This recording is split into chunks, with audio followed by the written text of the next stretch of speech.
Oh, what's good, YouTube? It's your boy Humble Warrior back with you guys with another video.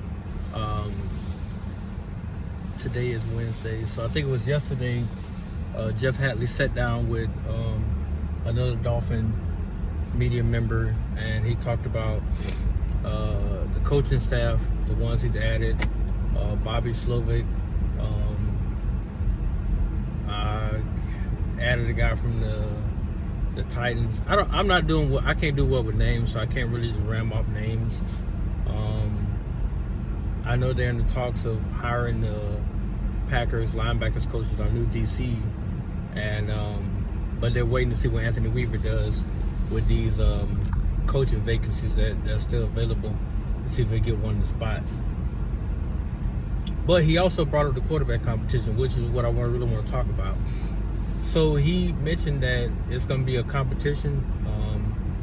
He said that basically nothing's going to be handed. They're going to evaluate every player, and they're going to basically plug in the players that are meant to play for the team and that want to give their all to the organization and that want to win at the highest level and want to compete.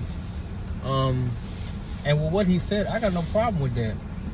I was listening to Doug, and it's almost like a lot of people want Tua gone now. After 6 years, I guess they've seen enough. Despite what the numbers say, they think that a new quarterback would be the best route to go. They have that right to feel that way. I'm not here to change your mind.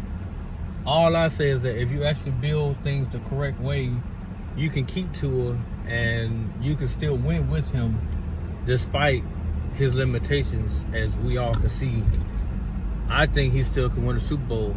I think he still can make a few more Pro Bowl appearances. I think he still can be a stellar quarterback for the Dolphins. The problem that they have is that the fan base itself just don't feel that way. But Jeff Hafley and John Ed Sullivan are really diligently working on a plan for the quarterback, which they have a plan, they just ain't telling nobody what it is.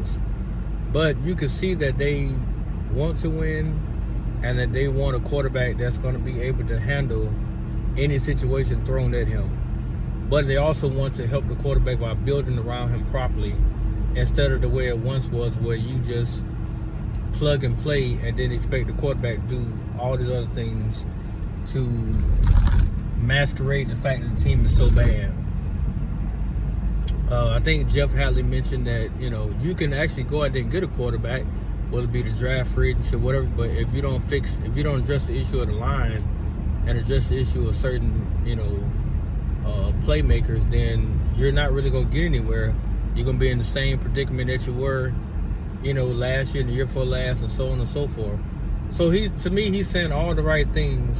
It's just a matter of how he's going to go about accomplishing what he wants to do.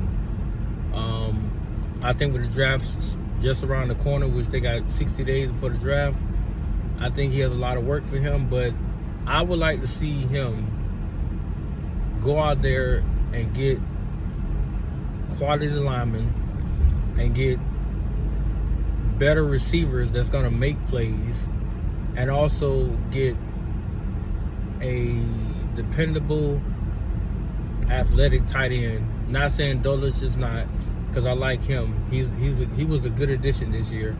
But I want to see him get one more tight end, and we can let go of Darren Waller, in my opinion. And let's see how this goes. I mean, do I still believe in Tua? Yes.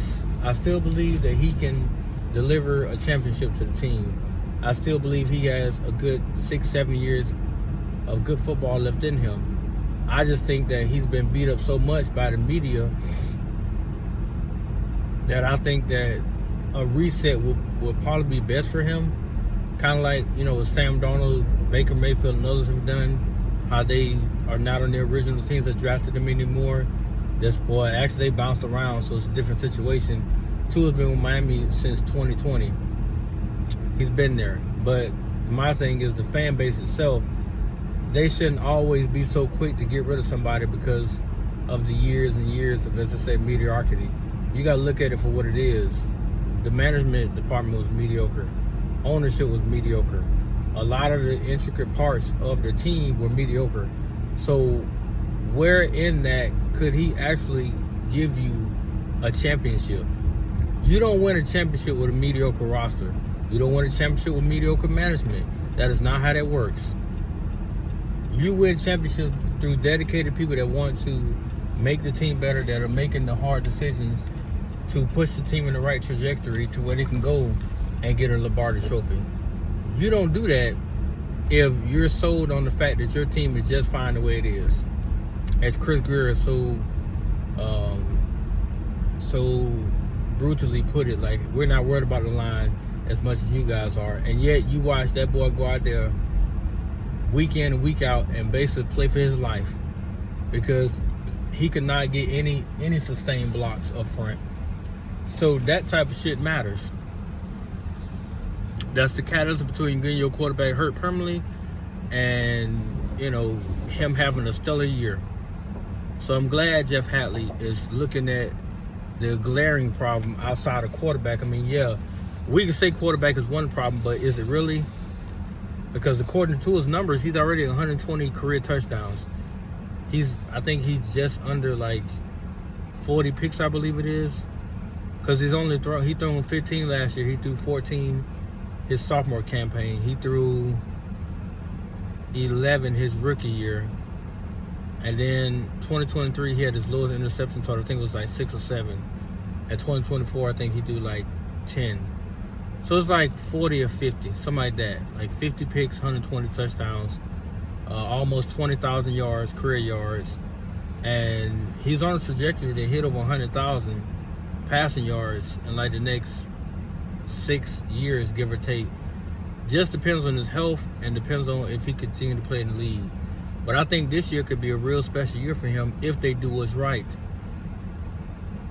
I mean, I'm all for competition, but do the competition in the right way. Make sure you have a built, reliable offensive line. Make sure, I ain't saying every piece got to be perfect, but get reliable picks.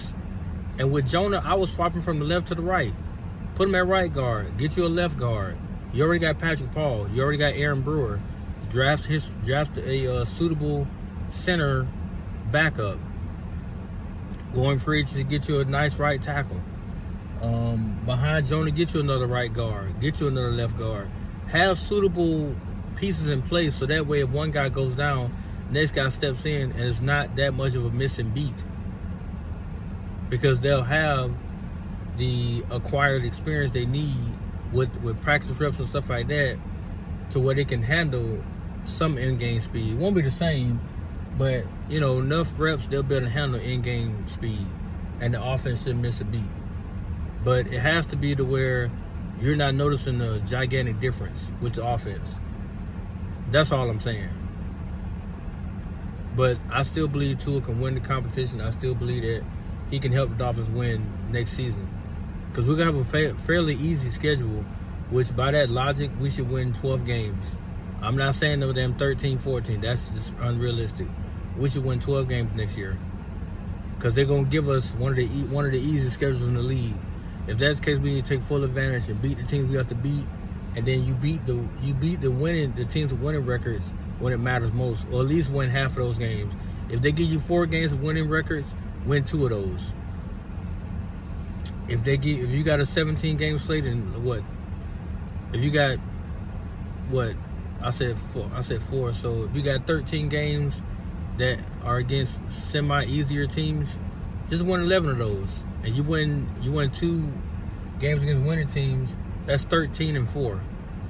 Guaranteed damn near is the first round bye or a wild card game at home. Either or. But you'll be a division winner and you'll be hosting a playoff game. So Miami has to see the bigger picture. But I think Jeff Hafley will do that. But I'm looking forward to Quinn and whoever comes in, whether it be Malik Willis will be a draft pick. It's going to be a very interesting quarterback camp. And we'll see who comes out on top. I think they should bring in a respectable free agent and let them battle out with Quinn Ewers and Tua versus getting the draft, because to me, you'll be wasting a draft pick on the quarterback where you can go to draft so much more stuff. Don't waste your pick on the quarterback in the draft. Go get linemen. Go get corners. Go get, outside linebackers. Go get that stuff that you need to get help with versus wasting time drafting a quarterback to quote unquote replace Tua. Just get you a free agency quarterback. Somebody that's respected, somebody that has a proven commodity in the league and that don't mind coming in and getting dirty. And take it from there. But that's my thoughts, guys. Let me know what you think about the situation and who would you like to see be the starting quarterback for the Dolphins for the 2026 season. That note, guys, I got to go. You get to work. Peace.